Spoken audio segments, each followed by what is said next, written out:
Welcome to the Trinity Reformed Church podcast. The City Unveiled, Encouragements in Family Devotion, as read by the author Jason Cherry. Somewhere a faithful Christian father leads his family in evening devotion. He looks across the room over which he presides.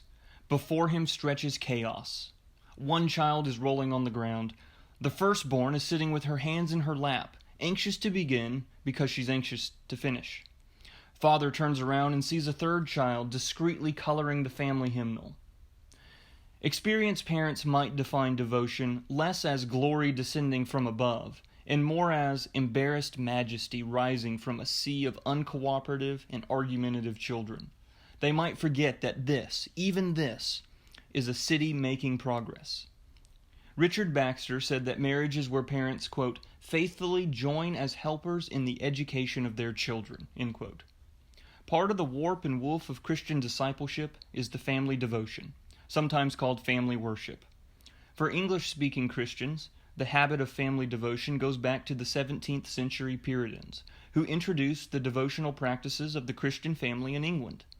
Despite the common caricature, the Puritans were cheerful people with a deep sense of joy in God. They developed the idea of the Christian household as the pattern of parents teaching children the Bible and how to pray. This form of the Christian family has passed into American evangelicalism, where family worship and prayers are the responsibility of the father and mother as the spiritual leaders. See Ephesians 6, 1-2.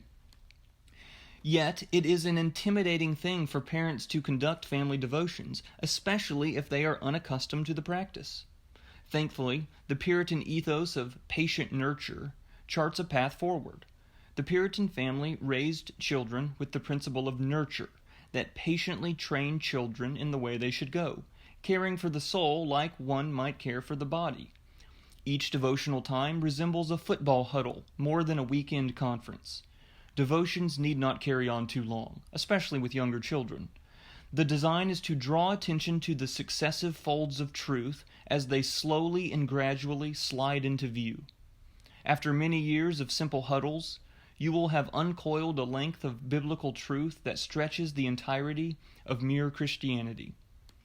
Parents feed children several meals a day, but not all at the same time. Not all the month's meals are eaten in one sitting. I trust you recognize we're talking about more than food.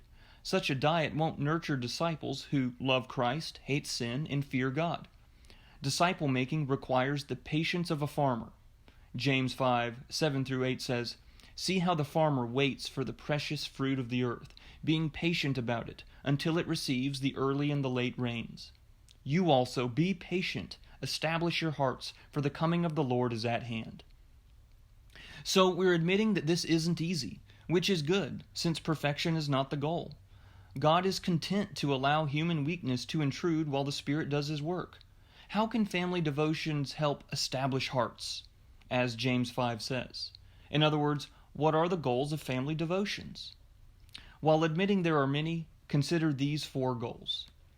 First, growing in knowledge and love. Devotions are most useful when they fortify the foundations of Christian knowledge and love. See 2 Peter 3:18. Training the family in the practical use of the Scriptures. See 2 Timothy 3:16. While also stirring up love and good deeds. See Hebrews 10:24. Second, fortifying foundations. In today's world, where religious cynicism is the norm and believing isn't easy, family devotion is one of the many things needed to head off unbelief at the pass. This involves establishing biblical structures before false ones emerge, and teaching lively faith before dead formalism obtrudes. Third, choosing a good name. Since most Americans aspire towards riches, and since a good name is better than riches, see Proverbs 22:1, family devotion is the time to protect the reputation of the family name. Not just Smith or Jones, but the name of Christ. Christ is our family name if we are Christians. And if the Smiths are a Christian family, then the honor of the Smith name matters too. We cooperate with the world's religious scoffing when we drag the family name through the mud of hypocrisy. We should suffer the reproach of the world for doing good rather than for doing evil. So, train covenant children to do good and endure the name-calling of the world in the process. Fourth, sharing your joy. A child instinctively knows what their parents think is important.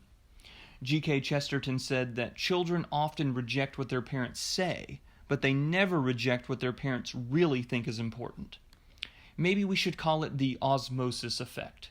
Children gradually absorb what's most important in the house, even if those things are unstated. So, in addition to teaching your children to have joy in the Lord, you should actually have joy in the Lord in the presence of your children, rather than brooding when family devotion borders on disorder. One way to show, while simultaneously saying, Jesus is the most important, is to sing hymns as a family. What's that? You say you don't sing well? Even better. Then your children will know that you aren't singing because of your love of music. You are singing because of your joy in the Lord. One of the secondary benefits of family devotion is that it encourages those moms and dads who think their gifts are too small. It's not the case that those without a ministerial calling have no calling at all. Every Christian is called to diligently perform their private calling in family life. When parents speak of divine things, when they feed the souls of their children, when they lead the family in prayer, they feel the reality of the things they speak. This will encourage them that the ordinary practice of family devotion has great value. And since they are leading something of great value, God is using them to advance the kingdom. Thanks for listening. If you want to find out more, check out our website at trinityreformedkirk.com. That's trinityreformedkirk.com.